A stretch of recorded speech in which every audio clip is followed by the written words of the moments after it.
What is anion gap?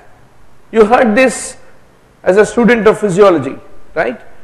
Sodium, which is a positive ion, minus chloride plus bicarbonate will give you anion gap.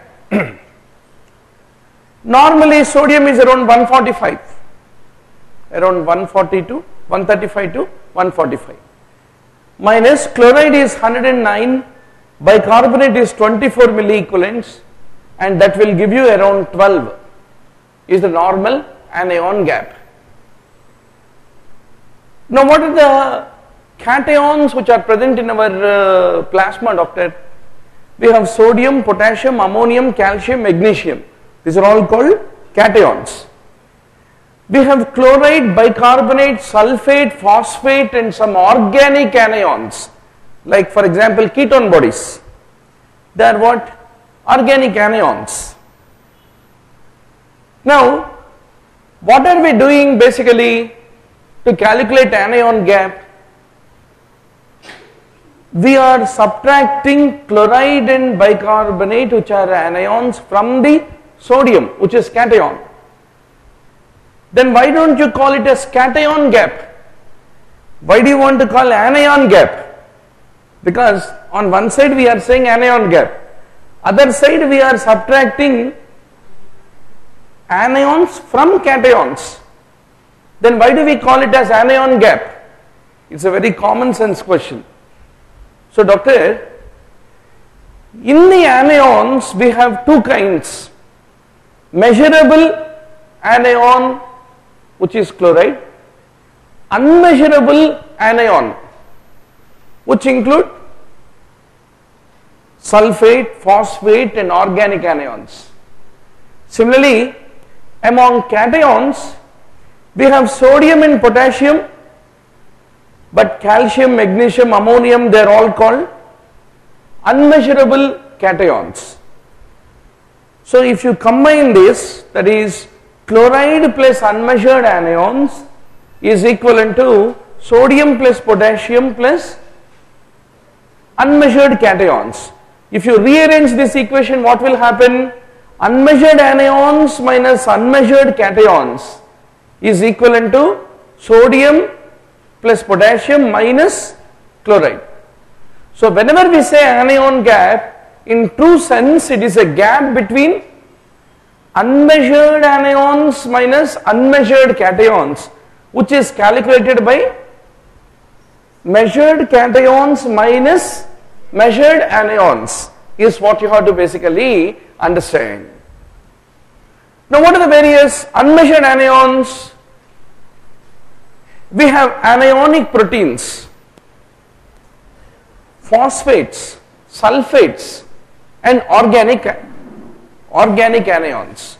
These are all what? Unmeasured anions. I will give you one situation. We call diabetic ketoacidosis what kind of situation? High anion gap metabolic acidosis. What is the meaning of it?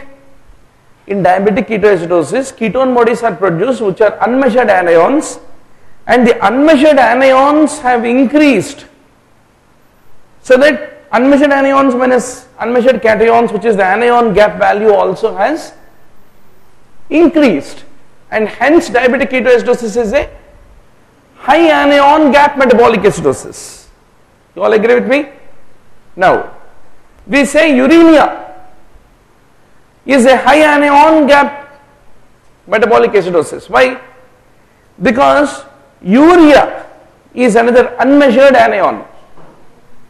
When in uremia, the urea, which is the, because what is urea? Urea is an organic anion. So that is the reason in uremia, when urea level is increased, unmeasured anion value increased, unmeasured anion minus unmeasured cation value also will increase, which will increase the anion gap. Hence uremia is also an example of high anion gap metabolic acidosis, is what I want to underscore to all of you. So we have lactate, acetoacetate, sulfate. These are all acidic anions. which are produced during metabolic acidosis, they are not measured, and when the acidosis is because of them, then that lead to a acidosis which is of high anion gap type, is what you have to remember. Okay, doc? So there is a reason today only you go to the ward and ask your postgraduate, how do you calculate anion gap Anna? अरे इसमें क्या है, sodium plus potassium minus chloride, correct na? Then you are subtracting chloride, which is anion, from sodium plus potassium cation. Then why are you not calling it as cation gap? Where is the cat gone? I still remember asking the same question the same way as a house surgeon. So lot of people don't appreciate when we say anion gap, it is not chloride and bicarbonate. Chloride and bicarbonate are what? Measurable anions. We are talking about unmeasurable anions like lactate, acetoacetate, sulfate, urea, etc., etc. Now broadly, if you take high anion gap metabolic acidosis, that is acidosis where there is a high anion gap, they fall into two groups: lactic acidosis, non-lactic acidosis. Non-lactic acidosis include uremia, ketoacidosis, ethylene glycol, methanol, isonic acid, salicylate intoxication. Salicylate is also another example of a organic anion. When intoxication is there, organic anion level is high and acidosis is of high anion gap kind of a metabolic acidosis. Then in the lactic acidosis you have type A, type B. Type A means whenever there is a hypoxemia or a cardiac arrest or a hypoperfusion, which is a stimulating scenario for a anaerobic glycolysis and that produces excess lactic acid, then that is called type A lactic acidosis. Whereas one of the enzymes of the glycolysis is affected, or if there is any toxin which is affecting the glycolysis, then also there is a production of excess lactic acid, which is basically called type B type of a lactic acidosis, is what I want to underscore to all of you. Now doctor, basically we have 4 types of acid base disturbances. Anywhere you go, tomorrow in intensive care unit, if you want to work confidently as a house surgeon, acute medical care unit, what is the simplest thing you must know to manage, doctor? Acidosis, acid base disturbances, and dyselectrolytemias. Hyponatremia, somebody is in altered sensorium, somebody is dehydrated with hypernatremia, somebody is having hyperkalemia going into cardiac arrest, somebody into hypokalemia and in a paralytic state. How to rescue? You must know the basics. Similarly, how to manage acid base disturbances. What is meant by respiratory acidosis? Remember, very simple fact. In our body, if at all acid is produced, there are only 2 ways by which it can be produced. We produce a lot of endogenous acids whenever we are having metabolism, like lactic acid, urea, etc. But they are all bufferable. Who buffers them? In our body, there are a lot of buffering agents. Hemoglobin is a buffering agent, proteins are buffering agents, bicarbonate is a buffering agent, kidney has an ability to excrete the H plus produced in the body and buffers. That is a continuous process. Second source of acid production is volatile acid, it is called as carbon dioxide. Carbon dioxide combines with water to form carbonic acid, which releases H plus ion, and that is the volatile acid. Why it's called volatile? We don't want carbon dioxide. If you overbreathe, hyperventilate, you can get rid of CO2 from the body. Then the acid levels in the body will come down. You have a respiratory depression. You can't expire and expel the carbon dioxide. All that carbon dioxide combines with water and lead to acidosis. So respiratory depression leads to acidosis. respiratory hyperventilation leads to alkalosis, as all of you know very well. Then we have what is called metabolic acidosis. This all of you are experts. What are the two kinds of metabolic acidosis that you know? High anion gap, normal anion gap, metabolic acidosis. High anion gap, in turn you know, lactic acidosis or non-lactic acid type. Non-lactic acid type include uremia, ketoacidosis, salicylate intoxication, etc., etc. Right? So that is metabolic acidosis. Then you have the next important entity, metabolic alkalosis. To understand this you need some talent. What is alkalosis? Metabolic alkalosis. Naturally there is an acid in our body which is there in our stomach. If there is a profuse vomiting, let us say congenital hypertrophic pyloric stenosis in a baby, when acid is vomited out, that lead to alkalosis. Second, whenever our kidney starts losing H plus into urine, that also lead to metabolic alkalosis. Normally what prevents H plus from being lost into urine? Who is the one who is responsible? Kidney normally retains H plus, unless under exceptional conditions it wants to lose H plus. Aldosterone is a very dirty fellow. He will go to kidney and say, secrete H plus, we don't want you, get out of the body. All H plus is lost from the body. Any condition that increases the aldosterone levels lead to development of increased secretion of H plus into urine, and that decreases the H plus levels in the body, and that lead to development of metabolic alkalosis. What causes high aldosterone? It can be primary hyperaldosteronism because of an adrenal adenoma which is overproducing, which is called CONS. Second, secondary hyperaldosteronism. Whenever you are dehydrated, when your intravascular volume is low, when the renal plasma flow is low, that stimulates the juxtaglomerular cells to produce excess renin, which will cause excess aldosterone, which will cause excess secretion of H plus into urine, which leads to the development of metabolic alkalosis. That is whole story. How do you treat that kind of metabolic alkalosis due to the secondary hyperaldosteronism due to a contracted intravascular volume? Give saline, normal saline, and expand the plasma volume once more.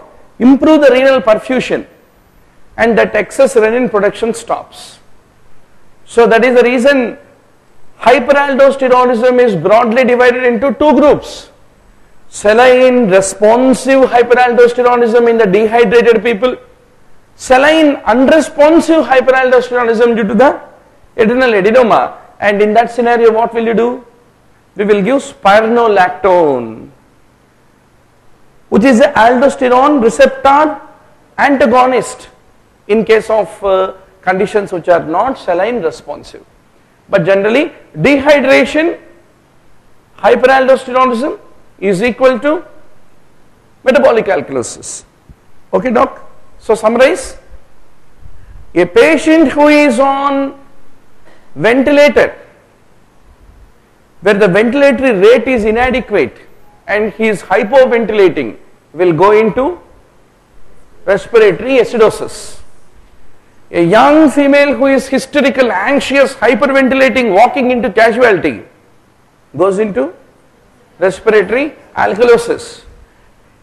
A diabetic ketoacidosis patient has got high anion gap metabolic ketoacidosis.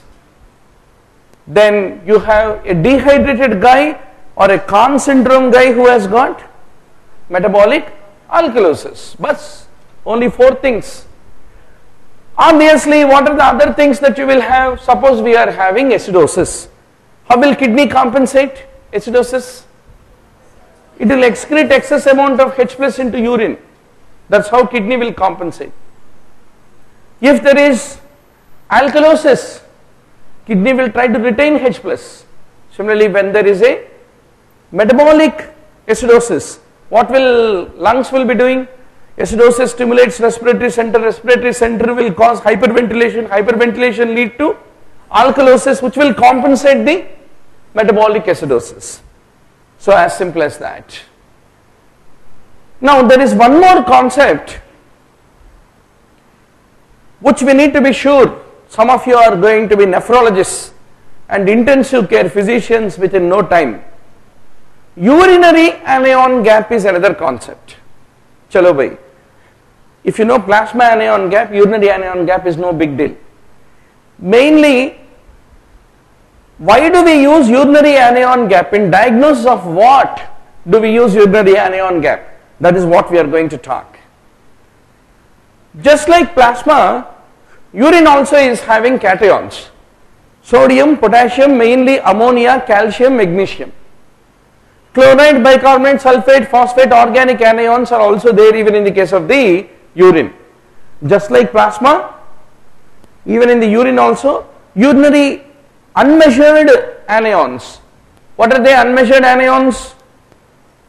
Sulfate, phosphate, organic anions.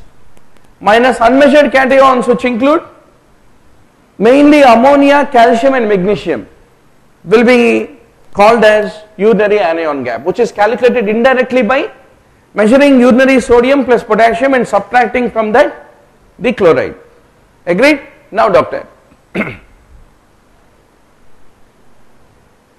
The urinary anion gap will help us to differentiate whether a given situation of acidosis is, normal anion gap metabolic acidosis is because of the GIT or kidney.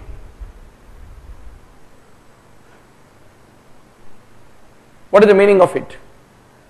See, we said normal anion gap metabolic acidosis, which is renal tubular acidosis. Why renal tubular acidosis is called normal anion gap metabolic acidosis? Already we discussed now. Typically in the renal tubular acidosis, what will happen to this equation? There is acidosis in renal tubular acidosis, but in that, in addition to the fall of bicarb, there is a rise of chloride, right? And because of the equal rise of chloride for the amount of fall of bicarbonate, overall anion gap is unaltered in the case of the renal tubular acidosis. Hence renal tubular acidosis is called as hyperchloremic normal anion gap metabolic acidosis. Okay, doc. There is one more situation which can happen where the bicarbonate level can go low, same time chloride level can go high. Can you give me one such situation? Suppose if somebody is having a profuse diarrhea. Diarrhea is different from gastritis, you know that. Gastritis means stomach, diarrhea means colon. Right? I know that you all know. Now, colon produces rich bicarb stool. Once it is lost into urine, into the stool in diarrhea, bicarb levels, what happens? They will fall.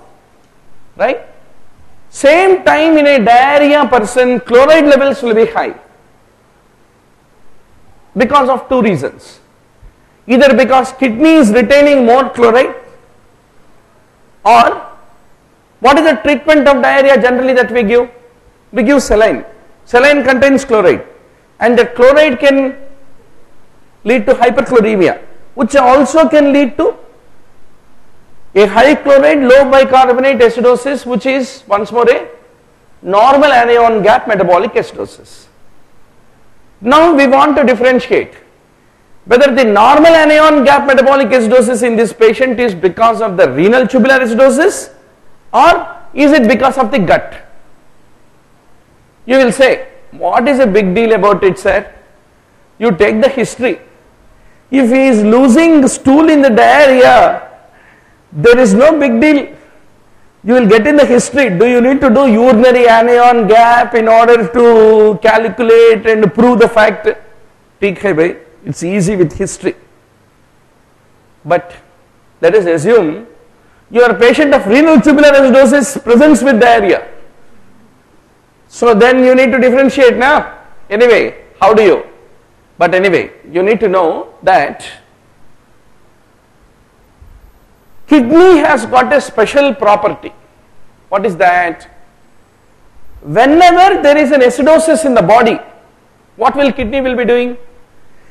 It combines in the distal tubule, in the collecting tubule, ammonia plus H plus it will combine, forms NH4 plus ion and secretes into the urine, which will then appear inside the urine.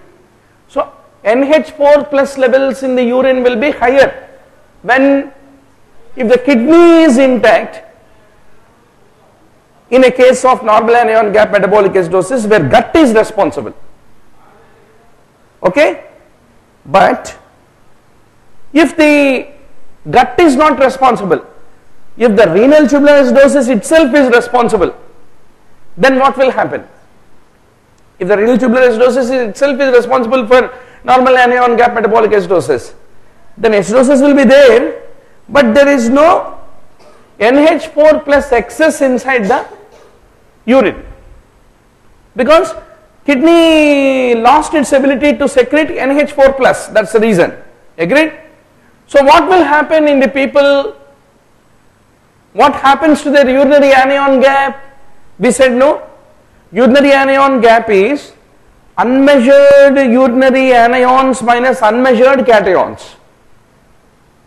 Your ammonia, NH4 plus in the urine, is it a measurable cation, unmeasurable cation? Is it a measurable anion or an unmeasurable anion? It is an unmeasurable cation, NH4 plus. Hence what happens to the urinary anion gap when unmeasurable cation like ammonia increases? It typically decreases. So a decreased urinary anion gap का मतलब क्या है? Kidney is producing excess NH4 plus into urine in response to acidosis. Hence, urinary anion gap will be reduced if the underlying cause is gut, in the gut, okay, in the gut. But if it is the renal tubular acidosis, it won't be affected. It remains the same because kidney lost the ability to secrete NH4 plus. So to differentiate between the two. So another way to remember is a positive urinary anion gap means kidney's distal acidification is impaired. But a negative, that means a reduced urinary anion gap का मतलब gut is the one which is basically responsible.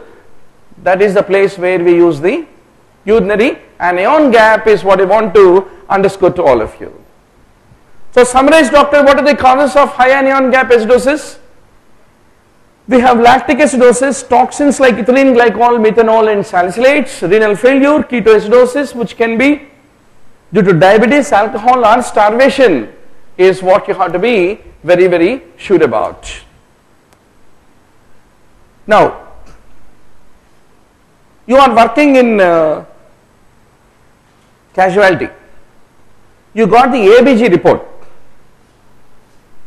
arterial blood gases analysis report. In that you are going to interpret what is the patient suffering from. Let us see how you will approach the problem. First look for the pH which will be available in your ABG report. The moment you become house surgeon, first day only you learn how to take a ABG instead of a VBG. I mean, when you suck the blood, it can come from vein and or artery, but what we are interested is about artery, ABG. Based on the color, you can differentiate. pH less than 7.35 is acidosis, more than 7.45 is alkalosis. Now,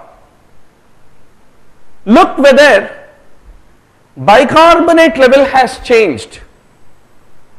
If the bicarbonate is primarily changed, then it becomes metabolic. That means a low bicarbonate makes it a metabolic acidosis, a high bicarbonate makes it a metabolic alkalosis. First check whether how is the bicarbonate level. Primarily, if the bicarbonate itself is changed, means it is metabolic problem. Now, if there is acidosis and the bicarbonate is decreased, means it is metabolic acidosis. I mean, if the pH is of the acidotic range and also same time bicarbonate is also low, then you basically call it as metabolic acidosis. For that you need to know, first of all, what is normal bicarbonate concentration? 22 to 30 milliequivalents per liter. Easy to remember is 25 is the golden figure, which you remember is bicarbonate. Suppose if the change in the bicarbonate is opposite to the change with the pH. Suppose if there is acidosis, if there is an acidosis and same time patient's bicarbonate instead of being low, if it is increased instead of 30, if it is 35, so the pH is acidotic. What does it mean? Primary problem is not metabolic. Whatever the change in bicarbonate is mainly a compensatory phenomena. You are able to get me? So that's how first you decide acidosis is there or not. Then you decide whether it is primarily metabolic. How will you know?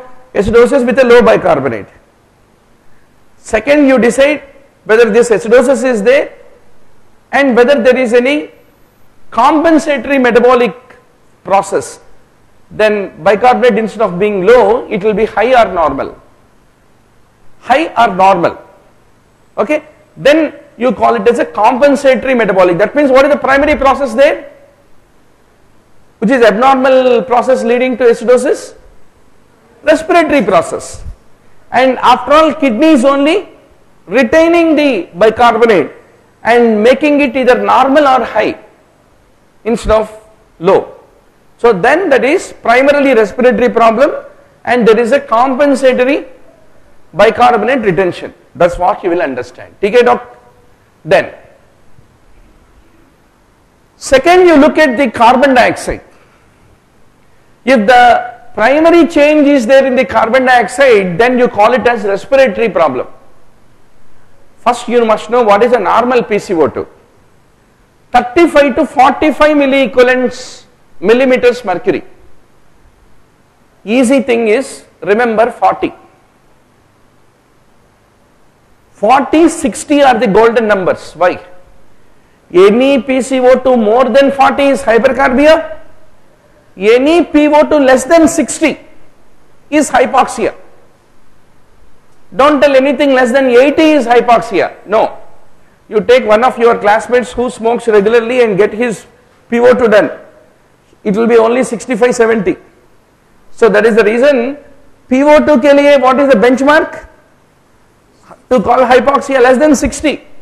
Hypercarbia bolne ke liye kitna? Above 40.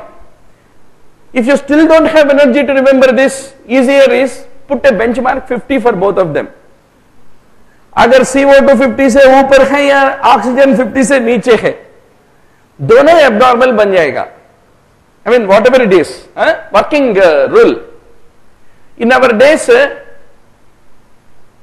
in one night duty, while we were as a postgraduate in Nizam's Institute of Medical Sciences, in one night duty we used to have about 8 to 12 acidosis patients. We used to take like a mercenary killer, ABG from everybody, and finally we decided, chalo ye process अच्छा नहीं लगेगा.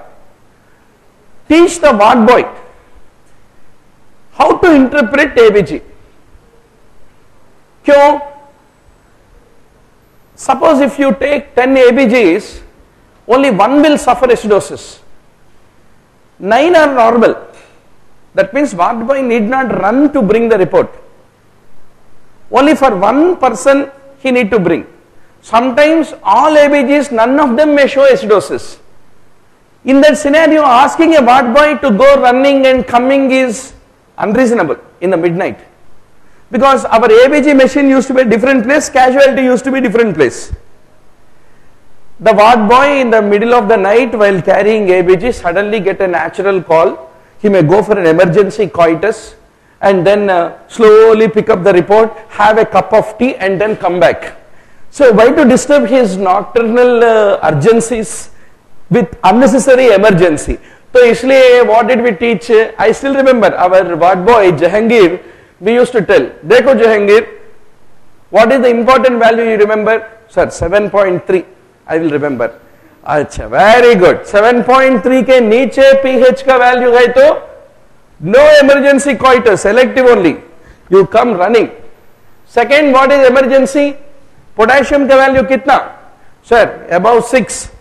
Very good. So we taught him 3 values. If 3 values used to be there, he used to go running like a baseball players will be running, no, from one pole to other. He used to go running like that. So that's the most important thing, doctor. Acid-based disturbances, dyselectrolytemias, managing them is all about intensive care management. And it's very easy to manage. What is required to manage?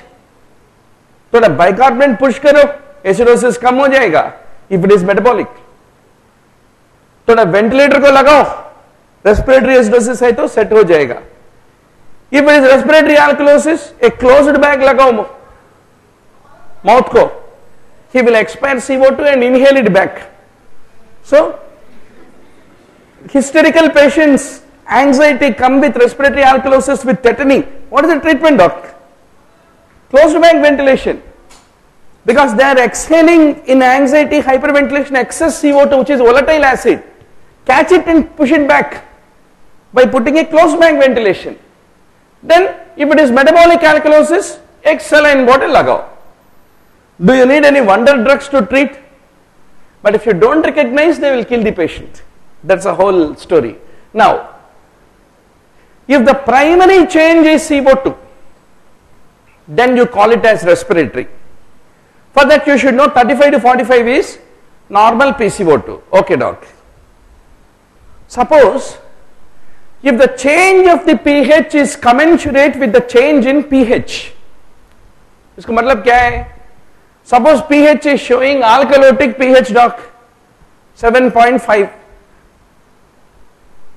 What do you expect CO2 to be? Low or high? If it is primarily respiratory problem, low. So if the change in CO2 is commensurate with the change in pH, that is if the alkalosis is there and a reduced CO2 is there, then you call it as primarily respiratory.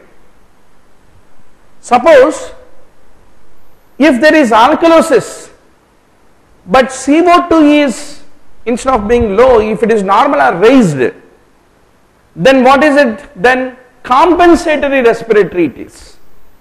Okay, so that is how you will basically conclude. So summarize, doctor. Always look for pH. pH is acidotic, bicarbonate is low, primarily what is the answer? Metabolic. pH is low, bicarbonate is normal or increased, then it is primarily respiratory, and metabolic compensation is there by the kidney. pH is low, PCO2 is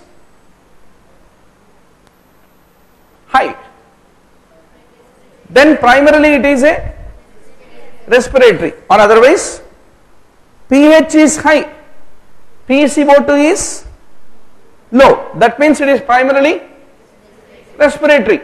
Instead of that, if the pH is low but PCO2 is normal or low, then it is primarily metabolic and respiratory is only a compensation. Bas, just you must decide who is primary, who is secondary, whether compensation is full or not. And let us assume you are working in a PHC. You don't have ABG machine, you don't have Jahangir, you don't have a ward boy to run. Still, clinically, how will you diagnose? Patient is hyperventilating with an underlying metabolic problem, that means he is having acidosis. Patient is anxious, hyperventilating, then the problem is respiratory alkalosis. If the patient is gasping to breathe, about to die, The problem is respiratory acidosis. When there is a low respiratory rate, we can't expel the CO2. CO2 accumulates in the body and that leads to acidosis, which is respiratory. Patient is dehydrated and you expect metabolic alkalosis, for which treatment is saline, is what need to be fundamentally remembered. So summarize, pH is 7.35 to 7.45, the pH of the patient is 7.46, which is increased, then you call it as alkalosis. Second, you look for CO2, either change is towards acidosis or alkalosis, etc., etc. So today only you go back, doctor, just read acid base disturbances. What else will be given in the textbook? For every unit of pH, how much of bicarb CO2 changes will be there, everything I leave as a homework for you, because once we initiate, you know very well how to read and explode on the topic.